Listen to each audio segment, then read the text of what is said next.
pour Voilà. investir sur d'autres domaines, sur Domaine. d'autres Tout projets. à fait. Tu Tout à pourras fait. maintenant investir sur d'autres activités connexes Voilà. qui vont t'apporter encore de De l'argent. l'argent. Tu Tout à vois, fait. c'est comme Non, ça. je partage le même avec vous, Charles. Parce que je me Parce suis que toujours. ça a été toujours ça a été toujours ma stratégie toutefois de me former, toujours de me former, Toujours, de toujours. payer, ainsi de suite. Et Ça paye bon, ça toujours. paye Ouais, toujours. Ça ouais. paye toujours. Non, mais c'est très bien Ça ça. paye Très toujours. bien. Donc, j'ai une question. Comment faire? Ah, le secteur bancaire, c'est compliqué pour intégrer, hein? Non, c'est pas compliqué. Comme je dis, c'est juste. Par exemple, moi, je suis rentré en banque, je ne connaissais personne là-bas. En fait, je connaissais des gens là-bas, des amis qui étaient en banque, mais dans le sens où il n'y avait pas de connexion qui pouvait m'aider. Non, pas du tout. Moi, je suis rentré normalement. Par contre, il y a des gens qui rentrent. Et puis, je suis rentré cadre supérieur déjà, Déjà. sans avoir et très bien négocié mon salaire et j'avance. Par contre, il y a des gens qui sont rentrés parce qu'ils avaient quelqu'un qui, les parents, des recommandations, quoi, des grandes recommandations. Moi, je suis rentré, je ne connaissais pas des gens, je ne connaissais pas quelqu'un en banque, même des gens qui me se demandent comment tu as fait. Et j'ai eu des combats, mais je suis toujours là. Parce qu'on se demande, mais comment est-ce que tu es rentré là? Comment est-ce que tu as fait? Mais je suis rentré. Parce que je pense que, moi, je pense que c'est mon diplôme, ma formation à Contalia en France qui avait aussi pesé. Parce que comme moi, j'ai fait, j'ai envoyé mon CV et j'avais déjà à ce moment-là fait mon DCG à Contalia. Après Gret, c'est là où j'ai pris, quand j'étais au Gret, j'ai pris la formation à Contalia. Je visais déjà que, bon, si je dois repartir en entreprise, je suis dans le projet, il faut que je prenne une formation qui va me valoriser pour que je puisse encore apprendre plus. Et puis, quand je vais partir en entreprise, parce que je voulais aller maintenant en entreprise, Ouais. une grande firme qui doit être vraiment plus, un peu, qui doit être solide pour me donner encore une autre valeur ajoutée dans mon expérience. Et donc, j'ai pris ma formation et j'ai fini, terminé ma formation, j'ai eu mon diplôme. Ça compte aller, hein? Grâce à Contalia, c'est à Institut en Vous France. avez fait le DCG, hein? Oui, ça, je l'avais par contre fait en ligne. Je n'étais pas encore parti en France, je l'avais fait en ligne, j'avais payé en ligne. Et quand j'ai eu, et puis, j'ai postulé maintenant, j'ai envoyé par mail, il y avait une offre, j'ai envoyé. Et subitement, ils m'ont appelé. Et soit Rachel qui ont été nombreux à participer à ces postes, à cette offre-là. Il y avait beaucoup de gens qui étaient même des gens recommandés à cette époque-là. Beaucoup de gens étaient recommandés, des gens. Moi, j'étais à Pointe-Noire à l'époque. Je venais à Brazzaville pour faire les tests, mais c'était coriace. Mais je m'étais très bien formé à l'époque et je maîtrisais vraiment, et je m'étais très bien formé aussi sur Excel. Je m'étais formé en conséquence. Donc, si bien que Excel, l'anglais, en fait, je me suis fait des sortes à travailler pour préparer des prédispositions de façon que lorsque on passe un test. Alors, franchement, je n'avais pas un test que je ratais. Tous les tests que je faisais, entretien, si moi je fais, je vais réussir. Forcément. Parce que je me donnais à fond de l'information. Je passais des nuits à travailler, dur à travailler. Les Excel Business Intelligent, les Power Query, les Power BI, les Power Pivot. Je connaissais vraiment, je travaillais beaucoup sur ça. Parce que je savais que ça, je travaillais sur mettre en place des tableaux de bord, des tableaux croisés dynamiques, pour le suivi, les contrôles de gestion. C'est que le contrôle de gestion, il doit savoir mettre en place un tableau de bord pour faire les suivis des différents ratios, les différents indicateurs. Et tout ça là, je travaillais déjà sur ça. Tu vois, je travaillais beaucoup sur ça. Et ça m'a donné vraiment une prédisposition quand je suis allé faire les tests écrits. C'était déjà bon parce que j'avais fait ma formation en comptabilité. Vraiment, il n'y avait pas de cas. Nous avons fait des cas vraiment sans calculatrice, vraiment un dossier. Il fallait traiter les principes comptables, les bilans, donc, Compte de résultat, tout les ça. comptes de résultats. Il fallait faire les analyses et tout ça avec les stylos juste. J'ai bossé le psychotechnique, culture générale, les histoires de la COBAC. Ça, j'avais fait des. Quand j'ai dit que c'est la banque, j'ai fait des recherches, j'ai travaillé. Et première étape, je suis reparti à Pôle Noir. J'ai dit, bon, on était nombreux, mais après, si je suis croyant, j'ai dit, Quand tu vas faire le test, tu dois croire d'abord en toi. Je dis que moi, j'ai vu beaucoup de gens qui peuvent te faire peur. Tu dis que ah, celui-là, vraiment, ceux qui sortent d'une famille très riche ou une famille aisée, hein, je ne sais pas si. Mais je dis que si jamais on m'appelle pour partir à la deuxième étape, c'est que j'ai réussi ce test. Ce n'est pas possible. Je ne peux pas échouer. Si jamais il m'appelle, je sais que j'ai bien fait, mais non. Je ne sais pas comment ils vont corriger, mais s'il m'appelle, c'est que j'ai réussi. Et un jour, il m'appelle. Je dis, waouh, ils m'ont appelé. Non, là, c'est bon, je vais partir après. Maintenant, c'est l'entretien. Non, je ne peux pas rater un entretien. Je sais parler, je ne peux pas rater un entretien. Et on a fait la deuxième étape.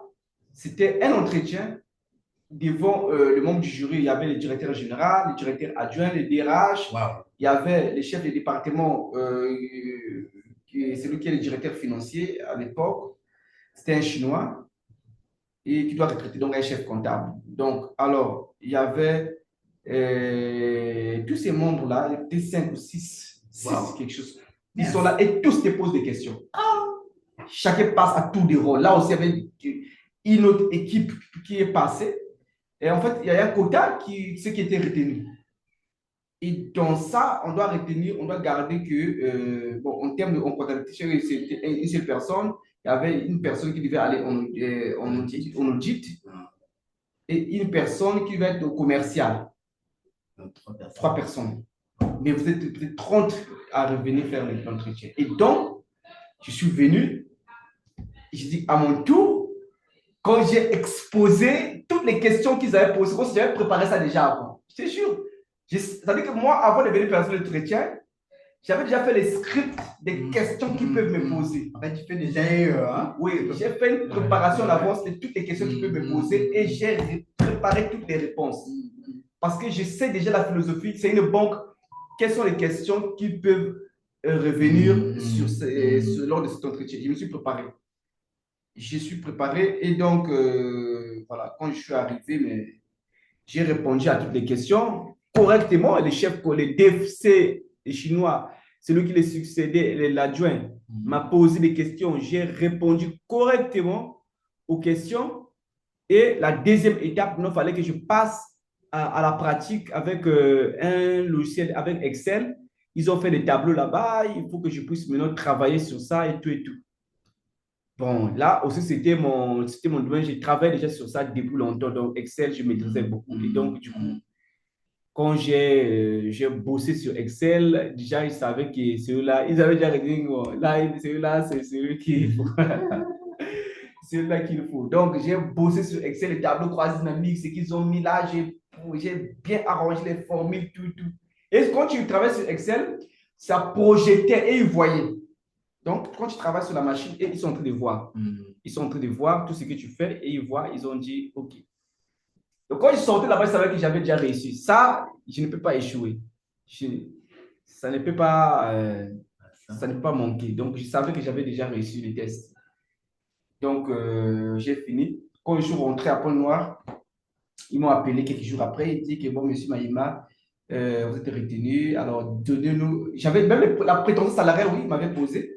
Et à ce moment-là, je me suis vendu très cher parce que quand tu connais ce que tu es, il ne faut pas que tu te vendes moins cher, donc que tu as honte de donner ce que tu veux qu'on te paye. Tu veux qu'on te paye combien? Bon, vous avez une grille salariale, je vais me conformer à votre grille. Non, ça veut dire que comment est quelqu'un qui peut aller vendre son produit ne sait pas donner le prix à son produit? C'est ça. Ça montre que tu as le manque de confiance en toi. Tout à fait. Ça montre que toi, tu es prêt à travailler malgré tout ce qu'on te peut te donner. Tu ne connais pas ta valeur, tu n'es pas sûr de toi. Parce que celui qui connaît sa valeur a un prix qu'il se fixe. Tout à fait. Il s'est dit, moi, pour travailler avec vous, donnez-moi ça. Voilà. Si vous me donnez ceci, je vais travailler avec vous. Mais en dessous de ça, ça sera très difficile parce qu'il faut qu'ils comprennent que tu es sollicité. Voilà. Qu'en dehors d'eux, tu as d'autres alternatives. Tu n'es pas une personne qui va chômer. Vous avez vu de l'or, quelqu'un qui a de l'or, il veut vendre son or et puis il va être là en train de supplier quelqu'un, non, donne-moi ce que tu veux. Soit tu as volé ça. C'est ça. Tu n'es pas sûr que c'est l'or. C'est clair. Donc, quand tu es sûr que mon intelligence là, je préfère rester affamé en attendant que ça arrive. Peut-être que si pour le moment le temps ne permet pas, les choses ne se présentent pas encore. Non, je reste affamé. Voilà. je sais que quand quelque chose de bien va arriver, je vais réussir, quel que soit. Mais que je n'accepte pas d'aller travailler pour 200 000. Franchement. Je n'accepte pas Non, non, non. d'aller travailler pour qu'on me paye 200 000 alors que je sais que je vaux 10 fois plus que ça. Parce que ça va. Donc, moi qui suis ici, qui ai déjà été payé en millions, je ne peux pas accepter que j'aille travailler quelque part où on va me proposer 200 000 ou 300 000. Ça ne marche pas. Ça ne marche pas. Et surtout que moi qui ai payé en plus de millions et qui a des entreprises qui me génèrent plus. Donc, est-ce que je pourrais aller travailler là où on va prendre toute la journée pour me payer 500 000? Ce n'est pas possible. Je pourrais... C'est pour ça que je développe encore d'autres activités. Pour qu'au cas où un jour, je ne suis pas en activité à la banque et je dis, bon, je vais chercher ailleurs, que je ne sois pas obligé d'accepter n'importe quoi parce que je veux juste nourrir mon enfant. Non. C'est ça. Il faut que je résolve le problème de nourrir l'enfant. Il faut que je résolve le problème de la maison. Tu as déjà construit ta maison. Les enfants, ils ont leur voiture. Et puis, j'ai mes entreprises qui me permettent de subvenir aux besoins du quotidien. Manger, payer le corps. C'est clair. Donc, lorsque je vais négocier un salaire quelque part, ce ne soit pas, je donne le prix. Moi, je suis un expert. J'ai occupé des postes dans telle entreprise, référencé. J'ai créé moi-même des boîtes qui aujourd'hui forment des cadres. Voilà. Et donc, si je vais, vous allez me recruter, me payer, donc apprendre où aller. C'est tout à fait normal. Et souvent, les entreprises, parfois, ils n'ont pas de problème de vous payer 1 500 000. Ils n'ont pas de problème de vous payer 2 millions. Pas du tout, pas du tout. Non. Tant qu'ils sont rassurés que vous allez apporter le résultat, voilà, le résultat ils vont payer. Mais si vous n'êtes pas sûr, vous avez des doutes. Vous avez des doutes pourquoi? Parce que vous n'avez pas la compétence qu'il faut. Vous avez des doutes en termes de compétences. Voilà. Vous êtes méfiant. Vous vous dit, est-ce que je connais même? Tu ne sais même pas si tu connais. Est-ce que si je rate cette opportunité, est-ce que je pourrais trouver une autre? Voilà. Non, mais c'est ça, en fait. C'est la déficience de l'information, de la compétence, de la formation de qualité. Quand tu as la formation de qualité, tu pourras même démissionner chaque mois. Ça, c'est vrai. Parce que chaque fois que tu vas envoyer ton CV, on t'appelle. Tu vas là-bas, on te propose encore. Non, mais c'est ce que vous dites là. Comme à Pocola, moi j'ai démissionné de Pocola, je n'ai pas encore trouvé. J'ai fait le risque. Voilà. J'ai dit, parce que j'ai raté trop d'opportunités à Pocola. Après, c'était empêché de trouver. Tu as trouvé, non? Je vais quitter Pocola en septembre. Parce que quand tu as le savoir, tu peux même démissionner sans avoir d'abord trouvé le boulot. Si tu vois que le boulot là, ça te dérange trop, ça t'emmerde, ça te pourrit la vie, tu n'arrives pas à te concentrer, tu n'arrives pas à être à l'aise, tu peux même démissionner. Tu vas à la maison. Oui. Et tu attends. Oui. Le problème, c'est de se préparer sur le moment. En fait. Moi, ce que je fais, je m'étais préparé. Je dis, bon, la maison, je mets quelque chose de côté pour la maison, même pendant, j'ai provisionné 5 mois. Voilà. Pour la maison. Voilà. Pour les enfants, l'école des enfants. J'ai provisionné. Voilà. Bon, si les petits détails d'avoir un petit quelque chose. Voilà. Tant que tu as fait ça, tu as provisionné 6 mois de galère dans le sens où je vais me concentrer à me former et à chercher. C'est simple. Monsieur. Bonsoir. Bonsoir. Je tiens à dire que l'émission sur le point de rentrer. Et demain également, je serai un peu plus en retard parce que je sais qu'on vient de réaliser les normes. Dès lors que je vais terminer, je pourrai faire au niveau des impôts. Au niveau des impôts, vous allez payer le transport. C'est beaucoup, monsieur. Donc, c'est tout? C'était tout. D'accord. Donc, à demain. C'est bon, non? Il n'y a pas autre chose, non? Non. Ok, donc à demain. Bonne soirée. Hein? Ça marche. Donc, c'est un peu ça. Tu provisionnes, tu vas trouver le boulot. Parce que j'ai raté des opportunités avec un Pocola. J'ai raté une opportunité avec un à Yerko. Tu vois? Il y a une dame que je forme ici qui est à Yerko. Là. Ah bon? En ressources humaines à Yerko. J'ai raté, j'ai dit non. J'ai dit non, trop, c'est trop. J'ai commencé à me préparer. Madame, je l'ai dit, elle avait peur. J'ai dit non. Oui, les femmes ont souvent peur. Je dépose ma démission en juin. J'ai observé mon préavis, juin, juillet, août. J'ai arrêté en fin août. Septembre, je suis rentré. Quand je suis rentré le 5 septembre. Donc, tout le mois de septembre, je suis resté à la maison. J'ai commencé au GAT en octobre. Voilà, et septembre et en octobre, c'est juste un mois après que tu as commencé à lire. Là, c'est comme si un cadre qui est compétent ne peut jamais chômer. Je ne crois pas. Un cadre, quelqu'un qui est bien formé, Il y a tellement. En fait, le problème, ce n'est pas. Le boulot ne pose pas un problème à tout le monde. C'est un problème de compétence. Tout simplement. C'est un problème. Les gens ont un problème d'expérience. C'est tout. Une personne qui a de l'expérience, qui n'a pas cassé les casseroles là où il était. Hein, à moins que dans les entreprises où tu étais, tu avais volé, tu avais fait des choses bizarres. Et tu sais que si tu positionnes ton dossier déjà gâché, quand ils vont se renseigner là-bas, ah, il avait volé, ah, celui-là, il a une mauvaise vie, ah, celui-là. Et peut-être que c'est ça qui va te coincer. Ah, mais sinon, moi, je ne vois pas vraiment, quelque chose qui va te coincer, quelque chose qui va te coincer vraiment dans le côté professionnel. Non. Je ne vois pas. Si tu veux vraiment, je ne vois pas. Tu vas toujours trouver le boulot, même un mois après. Alors, chérie, tu dis quoi? Tu m'as écrit? Oh, tu m'as écrit sur WhatsApp là. Tu m'as écrit chérie à 19h41. Tu n'as pas vu? Ou bien tu avais écrit à longtemps?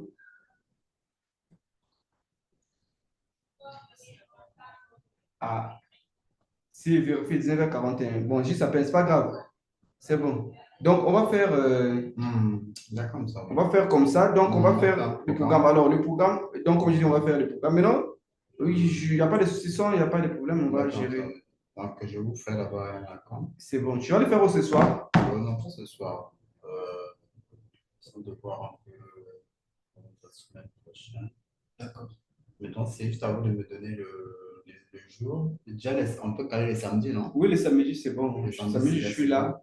On peut faire à partir de 9h. 9h, d'accord. Samedi 9h, en dehors de samedi. Quel jour encore? De la semaine, entre lundi et une journée de la semaine. Ou mercredi, ça dépend. En dehors de lundi, entre mardi à jeudi, on peut voir un autre jour. Bon, mardi, jeudi, je suis pris quand même. L'activité là, donc peut-être mercredi. Ok. Donc, on peut prendre mercredi, samedi. Mercredi, samedi, c'est bon. D'accord. Maintenant, l'autre point, je ne sais pas comment vous pouvez m'aider, donner une astuce sur la maîtrise de Excel. J'ai vraiment beaucoup de lacunes sur Excel. Excel. Je ne sais pas si vous pouvez me orienter, juste une orientation sur une plateforme donnée. Non, moi, je veux mettre seulement là. Je vais intégrer une formation sur ça. Je vais te mettre ça là, tu ne payeras pas. Comme ça. Alors, une plateforme, tu veux pas une plateforme en ligne pour se former? Bon, j'ai juste des conseils à votre niveau, quoi. Parce que je suis vraiment nul en Excel. En fait, je sens par rapport à ce que je fais. Oui, non, il faut que tu connaisses. Parce que le suivi budgétaire, il y a Excel dedans. Oui, effectivement. Le suivi budgétaire, il y a Excel, il y a beaucoup de formules. Les rapports financiers que vous envoyez là. Parce que la formule peut être biaisée à un moment, parfois tu ne sais pas, il faut que tu sais. Tu vois, parfois ça peut te générer des écarts, tu ne sais même pas ça vient d'où et tout et tout. Tu vois. Moi, c'est beaucoup, c'est les TCD et au niveau des conditions, si là. On peut trouver un jour dans les formations qu'on va faire là, on va trouver un jour, on va intégrer Excel. Hein. Dans la formation qu'on va faire, on va trouver un jour à intégrer Excel. Ça marche. Moi, j'ai de la clé. Après ça, on fera de quelle mesure ça peut être ce jeu paye que ça pour bien pour query. Il n'y a pas de souci. Il n'y a pas de souci. Je suis là, on va travailler. En tout cas, chaque fois que tu as besoin de n'importe quelle formation, on est là. On est en train de pousser très loin, même l'intelligence artificielle, on travaille.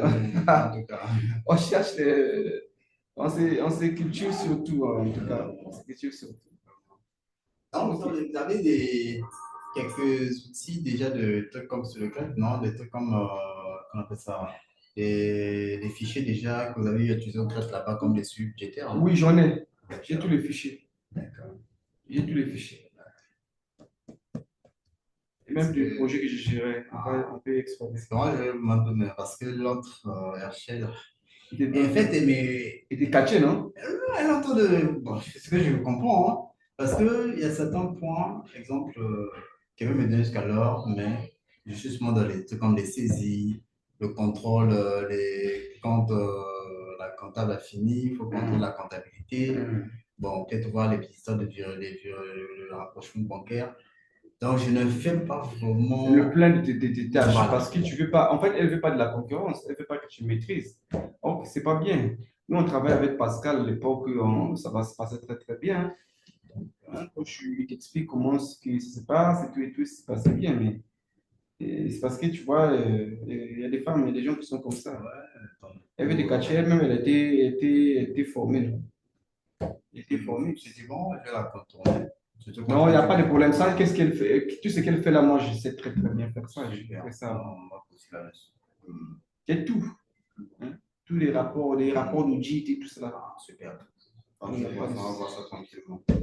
En fait, si on a une question, on a, c'est pas comment je résoudre l'écriture là. On a un chèque. Hmm. On est préparé un chèque certifié pour payer la taxe immobilière au niveau de Pointe-Noire. Hmm. Donc, comme Pointe-Noire n'a pas un compte bancaire, toute la comptabilité au niveau de la banque se traite au niveau de Brazzaville. Hmm. Donc, Brazzaville, nous avons fait un chèque. On a envoyé à Pointe-Noire Hmm. pour eux payer la taxe immobilière. Bon, malheureusement, quand cette dernière est partie au niveau des impôts, on a dit le chèque, là, il faut faire une répartition. Parce que la taxe immobilière, maintenant, 50 pour la recette municipale, Hmm. 50 pour. Donc, on ne donne plus l'intégralité en fait. Voilà. Mais dans cette dernière, elle était obligée de retourner ce chèque-là. Hmm. Donc, on est obligé de refaire un autre chèque, Hmm. deux chèques maintenant, où là, on a fait la répartition. Donc, ce chèque-là, maintenant, nous l'avons utilisé ici. C'est un chèque qui a été fait en janvier. Donc, qu'est-ce qu'on a fait avec on a fait chèque Herschel, comme c'était un chèque déjà qui était à l'ordre du Trésor public. Donc, le même chèque-là, on a utilisé ça pour payer les impôts, les IRPP. Donc, on a juste un complément de notre chèque. Donc, il y a eu deux chèques. Hmm. Donc, si là-bas, ça fait 6 millions et quelques, on a fait un autre chèque pour payer les impôts ici là, de 400 et quelques mille pour avoir le montant total. Hmm. Et donc, je suis en train de réfléchir tout à l'heure là, comme ce chèque, la comptable elle a déjà passé les écritures au niveau de la banque Hmm. en janvier. Mais le chèque est revenu en février. Hmm. Elle a passé les écritures, mais le chèque n'a jamais été débité en fait sur Non, votre compte. non. OK? Donc, ça sera normalement logiquement débité maintenant en février là par les impôts.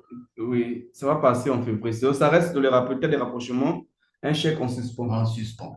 OK? Ça sera un chèque en suspens. Maintenant, je suis en train de réfléchir. Est-ce que là, il faut annuler, passer une écriture d'exto? Donc, mais par contre, lorsqu'il avait passé les écritures pour la première écriture, Oui. en fait, les libellés ne correspondent pas maintenant à la désignation actuelle. Tout à fait. Parce que là-bas, c'était le paiement de la taxe immobilière. C'est le compte de charge, c'est la taxe immobilière. Taxe Maintenant, immobilière. ici, c'est maintenant. Ici, là, c'est maintenant le chèque là qui est revenu, on a payé les IRPP avec. C'est maintenant IRPP. Non, les IRPP, tu sais autre. Ah, Donc, là, d'accord. je suis en train de réfléchir. Est-ce qu'il faut passer une écriture d'extourne Hmm. pour annuler d'abord, passer Oui, l'annulation? bon, c'est possible de le faire parce que de toutes les façons, comme vous avez eu la passé la première écriture, ce chèque-là n'avait pas été débité au niveau de Oui, la banque. la banque. Donc, bien évidemment, quand il fait l'état des rapprochements à ces périodes-là, Mhm. ça va apparaître dans les suspens d'état de Tout rapprochement. à fait, oui. Et maintenant, on peut faire annulation en extournant l'écriture OK. et ça va annuler donc sur notre comptabilité OK. et ce compte. Et puis, quand vous passez à nouveau sur un autre compte, on va repasser l'écriture correctement dans le compte des charges correspondantes pour les IRPP. Mhm. Et là, en ce moment-là, ça va être débité et puis avec la banque. Donc, Ouais. Ou bien on ne peut pas corriger le compte de charge parce que chez nous, en banque, alors c'est chez nous, on peut, si c'était en banque, on devait faire ce qu'on appelle le nivellement. Après, le nivellement, ça veut dire qu'on va annuler, on va maintenant, c'est-à-dire qu'au lieu d'extourner à ce moment-là, on pouvait juste niveler. Niveler, ça veut dire que prendre le compte de charge débité en amont va être crédité pour débiter le compte de charge actuel, en considérant que le débit au niveau de la banque reste quand le crédit va passer, le débit va passer au relevé, hein, automatiquement, ça vient lettrer. Mais bon, mais c'est ça déjà, si on passe l'externe, parce que depuis le logiciel, il y a la possibilité de passer l'externe. voilà. En fait, ça soit juste. Tu peux passer l'externe automatique. Ah oui. Vous avez la possibilité de faire l'externe Oui. automatique. Vous passez Automatique. l'externe automatique, ça annule Ça annule. automatiquement l'opération et puis voilà. Et puis Tout vous à passez fait. l'écriture Après, normale. on passe dans l'écriture normale. Oui.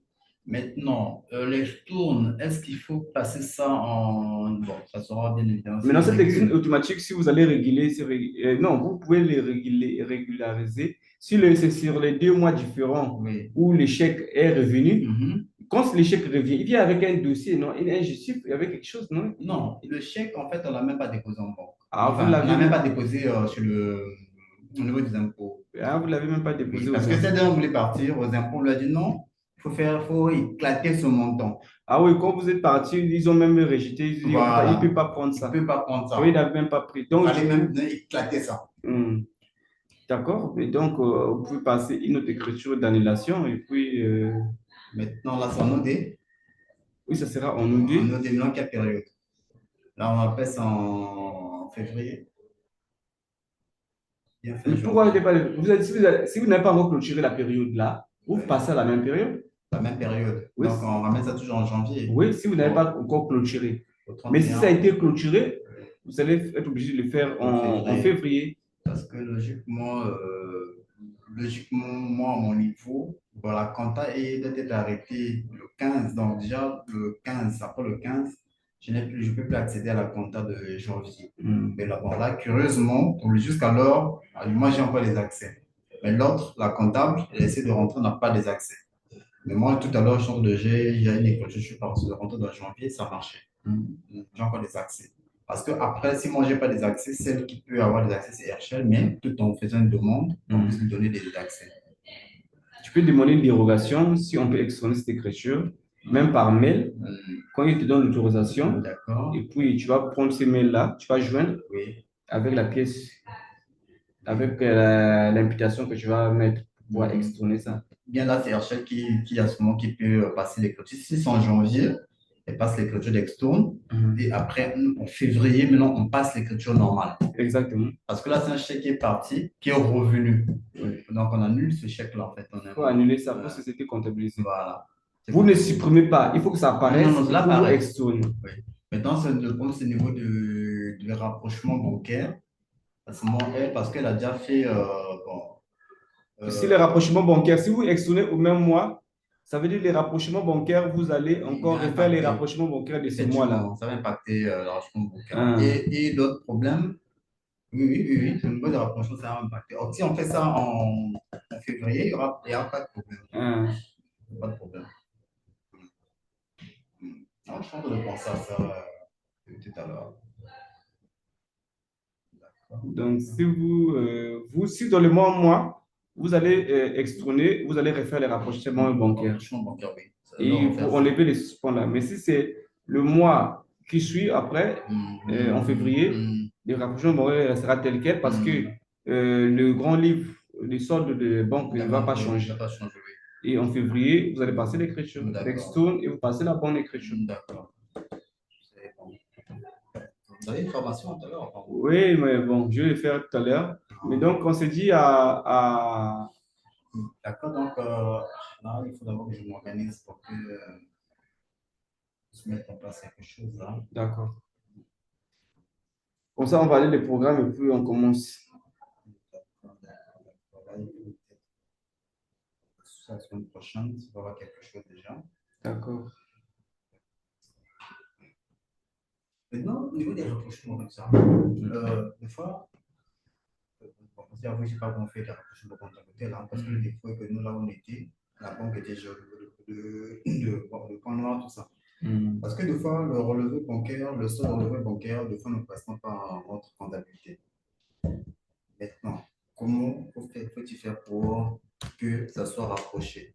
Parce que, tel que ici, au niveau du grec, j'ai vu des écritures. La banque a saisi certaines écritures que nous, on a saisi depuis décembre, mais la banque a saisi certaines écritures de décembre qui sont rentrées en janvier. Mais nous, ces écritures, on les avait déjà, vu que nous, on saisit au jour le jour. Vu que la banque, il a ses jours par rapport, comment vous appelez ça, les jours de valeur, date de valeur, tout ça. Oui. La banque, j'ai vu de le relevé bancaire de janvier. Il y a des écritures de décembre qui figurent dans le relevé bancaire de janvier.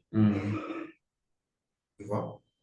Et dans notre niveau, quand je prends la banque, ça ne correspond pas parce que le solde, ça marche avec et le solde dans notre niveau, dans notre compta et le solde au niveau de la banque. Maintenant, là, quand c'est comme ça, comment est-ce qu'on peut rapprocher pour que ça soit cohérent? Mais quand tu fais l'étape de rapprochement bancaire, il faut toujours se référer au dernier rapprochement réalisé, Oui. le mois récent. Récent. Avant, c'est ce mois-ci. Voilà. Par exemple, on est en février. En février. Si je vais faire le test de rapprochement de janvier, Oui. rassure-toi d'abord, est-ce que le test de rapprochement de décembre avait été fait? Voilà, de Décembre. janvier.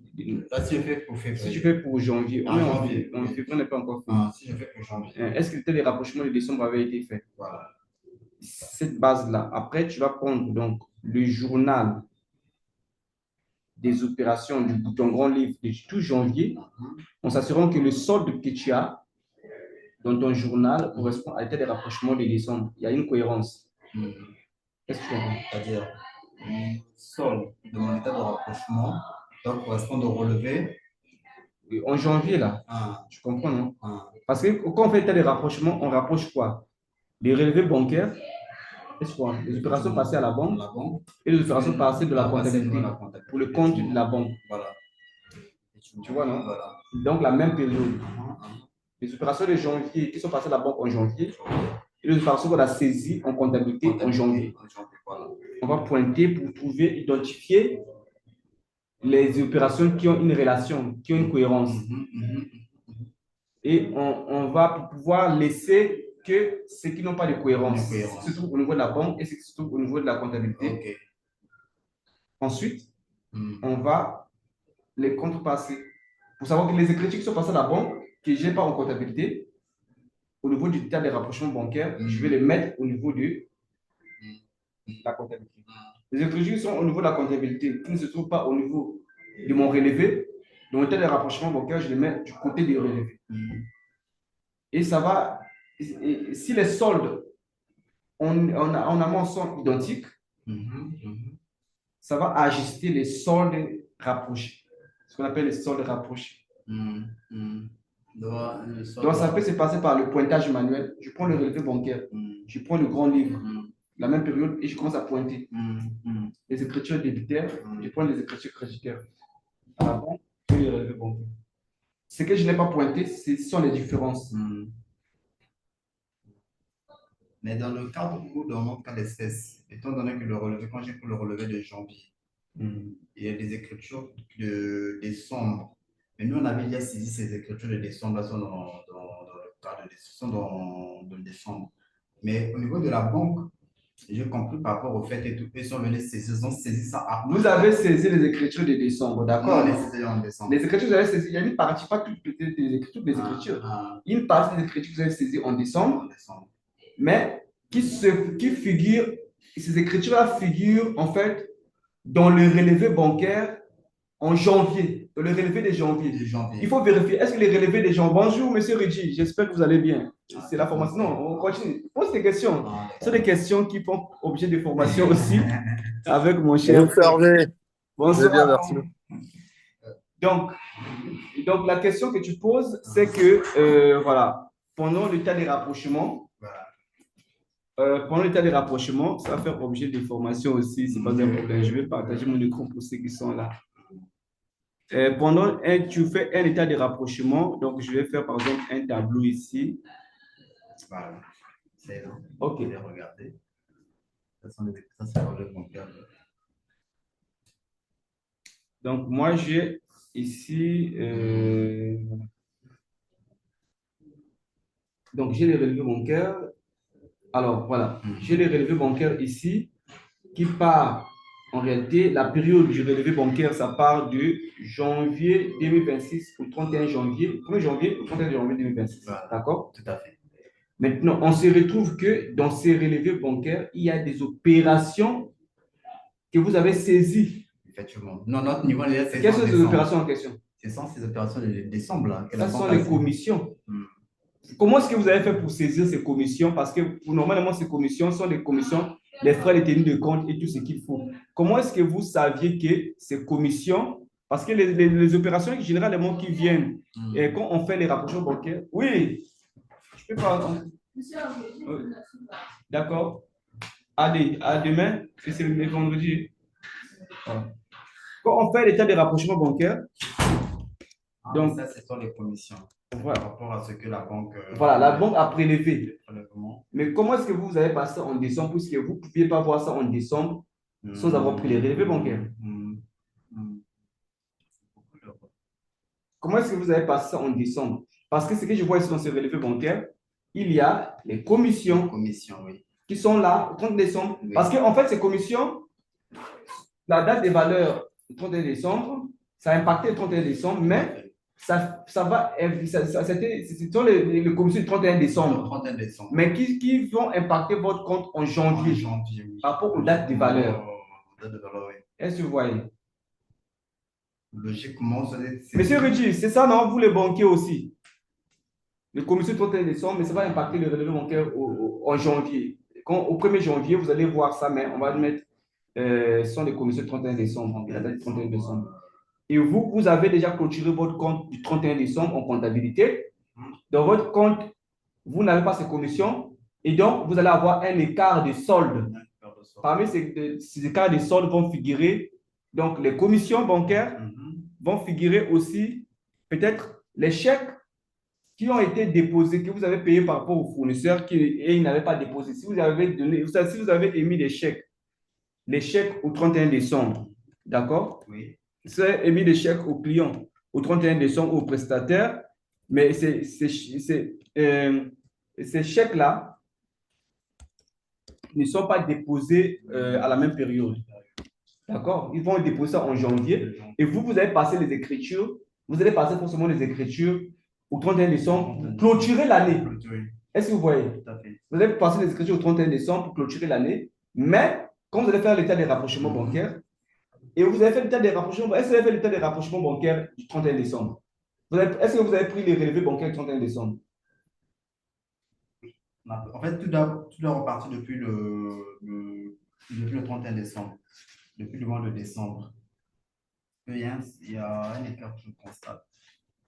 Parce que si les relevés bancaires au 31 décembre, ces informations ne figurent pas, ça veut dire que ça n'avait pas encore impacté. Et donc, votre relevé bancaire, quand vous avez fait votre rapprochement, vous allez faire les rapprochements, ça sera bien rapproché parce qu'il n'y a pas ces informations. Maintenant, quand vous prenez les relevés en janvier, les commissions apparaissent. Ce qui va se passer, c'est quoi? Si ça n'apparaît pas au 31 décembre, vous ne pouvez pas les passer. Mais pour le principe d'indépendance d'exercice, vous êtes obligé d'intégrer ça. Ça veut dire que ça, c'est une charge du 31 décembre. Ça, c'est une charge de 2025. Ici, je vois les commissions représentent quelque chose de 528 000 et 23 000. Donc, commission de compte, 528 101, frais fixes, 23 780. Ça veut dire que vous les comptabilisez. Alors, ça, c'est une charge, c'est pas une charge, mais ça peut faire partie des charges à payer. Charges à payer. Ça, c'est dans le 138, non, frais bancaires. C'est des charges. Dans les régularisations, comme on avait vu, M. Rigi, des régularisations, quand vous allez faire la régule des comptes. Hein? La revue des comptes annuels. Après, chez vous, parce que là, je parle en tant qu'entreprise, vous ne faites pas des clôtures aussi. Non, pas des clôtures. Donc, pour vous, ça n'a pas trop d'impact parce que c'est un projet. Et les projets, bon, c'est pas trop, il n'y a pas trop de principes de comptabilité, de séparation des comptes. Effectivement, c'est ça. C'est un projet. Donc, pour vous, la comptabilité est un peu vraiment plus ou moins rattachée à la trésorerie. Bien, c'est ça en fait. C'est une comptabilité de trésorerie. Ce n'est pas une comptabilité d'engagement. Non, pas d'engagement. Un projet, c'est la comptabilité de trésorerie. Donc, vraiment, c'est la trésorerie. Ce qui est décaissé, c'est ça qui est charge. Voilà. Et même les immobilisations qu'on achète, ce n'est même pas des immobilisations. Ça rentre dans les charges. Dans les lignes budgétaires, c'est les comptes de la classe 6. Parce qu'en termes d'inventaire, on ne fait pas d'inventaire. Oui, ce n'est pas des inventaires pour évaluer le patrimoine. Non. Tout ce qui est acheté, on va faire le transfert des charges. Tout à fait. Consommer directement. Ça va être les consommations parce que de toutes les façons, ça va se retrouver dans les lignes budgétaires. Et les lignes budgétaires sont les comptes de charges qui sont là. C'est les 60. Oui. Après, je pense que, est-ce que vous utilisez le compte 6 Benel parce qu'aujourd'hui, on a uniformisé les projets avec les 6 Guada, qu'on appelle les 6 Benel. Oui, en fait, déjà. Vous utilisez le compte de la classe 60, le compte comptabilité, plan comptable général. C'est le plan comptable français. Plan comptable français. Monsieur Régis, j'espère que vous n'êtes pas perdu de notre discussion. Non, je suis en train de vous suivre, hein. Donc, je vous remets dans le contexte. Ok, Ah, parce que vous êtes DAF, donc vous devez être à ok. l'aise à gérer tout. En fait, c'est un collaborateur. Il est aussi de la formation, de le coaching. Ben, lui, il est dans un projet. Donc, un projet financé par l'Union européenne et l'Agence française de développement. Et dans le projet, donc, ils ont une comptabilité de trésorerie. Et donc, et ils ne font pas les états financiers généralement, et ils font des rapports financiers. Non, généralement, pas, ce n'est même pas destiné aux impôts. C'est directement destiné aux bailleurs de fonds et aux sièges. Donc, les sièges. Depuis l'année passée, moi, c'est un peu les états financiers. Ah, en fait, dans les états financiers. Depuis 2025. Ah, au modèle 6 Benel. Oui, c'est net. Parce que moi, j'ai ce modèle-là, je travaille même sur ça pour faire des formations. Il y aura des états financiers à présenter. Ah, maintenant, là, ils commencent à faire les états financiers. Parce qu'ils échappaient, les projets échappaient à faire les états financiers. Ils savaient. Donc, c'est un peu ça. Et plutôt, ils n'ont pas des immobilisations comme telles, comme les entreprises, comme les institutions. Vous avez des immobilisations, vous avez des inventaires à faire. Donc, les immobilisations contre contre les projets. D'abord, ils obtiennent un financement. Et le financement est obtenu comment? C'est la base, d'abord, d'un budget. Et ce budget-là doit être validé même en amont. Donc, quand ils font un projet à soumissionner, quand vous soumettez sur un projet auprès des bailleurs de fonds, vous allez mettre votre budget, vous allez mettre donc le plan le projet avec tous les budgets qu'il faut, des lignes budgétaires par rapport au projet que vous voulez, dont vous voulez avoir les financements. D'accord? Et les bailleurs de fonds, il faut qu'ils vont valider par rapport, parce que ça répond carrément à leur cadre, parce qu'eux aussi, ils ont un cadre de validation, vraiment, qui rentre dans le cadre de leur plan de financement de l'année et tout et tout. Parce que c'est eux qui mettent des appels à projets. Ce sont les bailleurs. Et il y aura plusieurs ONG qui vont soumissionner. Et celui qui va vraiment répondre carrément aux critères, il sera retenu pour exécuter le projet et le budget sera financé par les bailleurs des fonds. Et donc, vous avez obligation de faire rapport de l'utilisation des fonds. Donc, le bailleur des fonds viendra faire les audits à la fin du projet ou même au mi-parcours. Ils pourront venir voir parce qu'il va y avoir un contrat qui va être fait avec la structure qui va exécuter le projet. Ici, ça peut être, c'est l'organe, donc le grade, ça peut être une ONG, une autre ONG, ainsi de suite. Il y a plusieurs types d'ONG. Et donc l'ONG qui a reçu l'approbation du projet, la validation du projet, et c'est lui qui sera contrôlé. Il sera contrôlé selon le suivi de l'exécution du projet. Avant de financer, parce que le financement, ça sera fait par étapes. Et pour vous Ce sont des appels d'offres, hein? Oui, oui. Ce sont des appels d'offres. Et vous avez obligation aussi de consommer le budget. Hein, parce que après, dans le projet, le problème, ce n'est même pas, c'est pas seulement. Attends, alors la vision. Monsieur Harvey, ils n'exigent pas des cautions dans ces projets-là? Bon, les cautions, je pense que. Après, chez eux, dans les projets, généralement, si le budget s'élève par exemple à 100 millions, on va dire que l'ONG, plutôt les bailleurs de fonds peuvent décider de financer peut-être à hauteur de 80% ou 70%. Et vous devez trouver donc un autre financement, soit en interne ou soit un autre bailleur. Donc, ça peut être un projet cofinancé ou financé par l'organe lui-même, ou il y a des projets qui peuvent être financés aussi entièrement, je ne sais pas, parfois. Mais en fait, les cultus pourraient ça peut être aussi la crédibilité de l'organisation.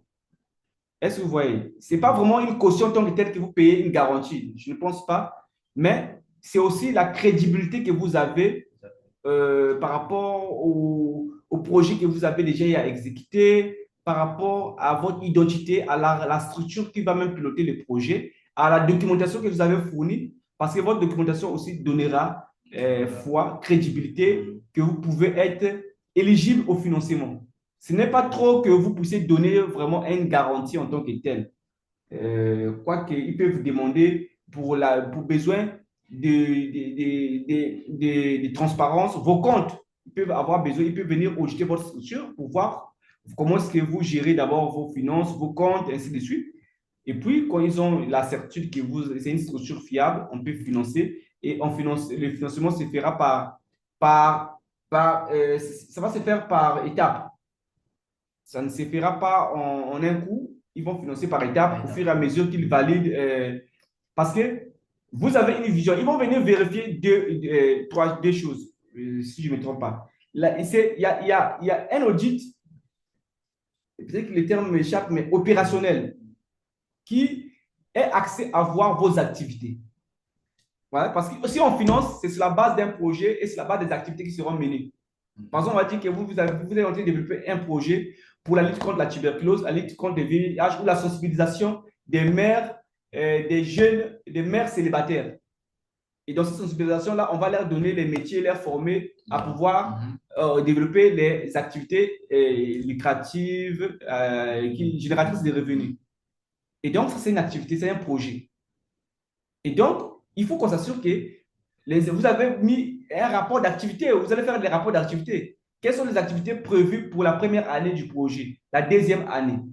Ils vont venir vérifier que vous exécutez exactement ces activités-là, parce que c'est ça qui fera l'objet du financement. Donc, le financement va aller dans le sens de cette activité pour donner peut-être les outils aux artisans, pour donner les outils à ces jeunes, à la conversion des jeunes femmes, des femmes prostituées, par exemple, qui doivent reconvertir en femmes qui doivent exercer des activités commerciales, par exemple. Donc, ils vont mener des investigations ou des audits dans ce sens-là pour s'assurer que le but pour lequel le financement a été alloué est bien exécuté dans le cadre même de l'objet même du projet.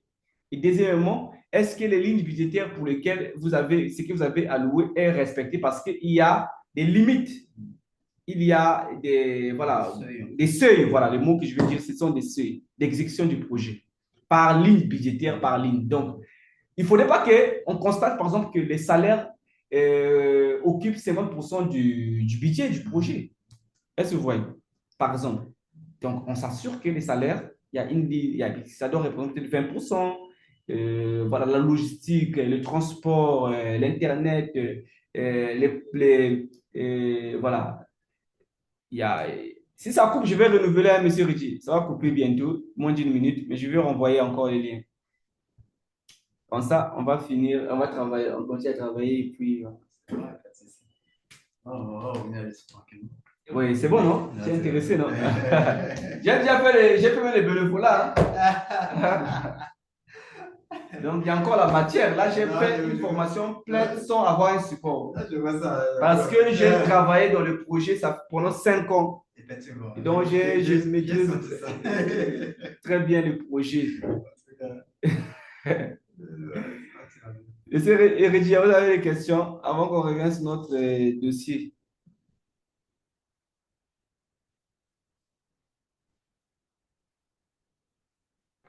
Ça va couper.